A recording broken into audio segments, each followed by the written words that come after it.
อย่าน้อยใจมุ่งมันไปอย่าแค่ปัญหาอาจมีบางครั้งในใจ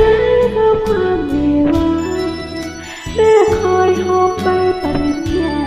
ที่ลูกแม่ค้าคนนี้ทำได้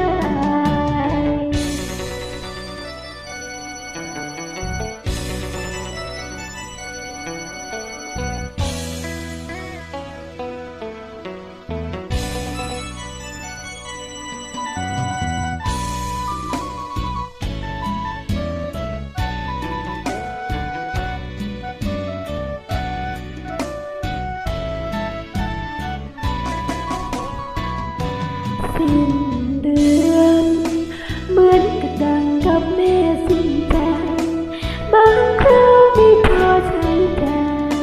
ยืมเงินรายวันหมุนเวียนแลกด้วยน้ำตาจึงได้เงินมาเป็นค่าเรียน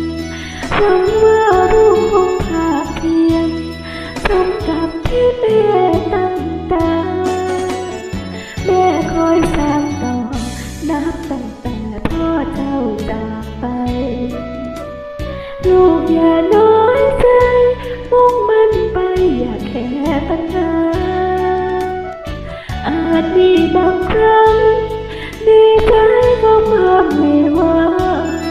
แม่หวังถึงใบปริญญาที่ลูก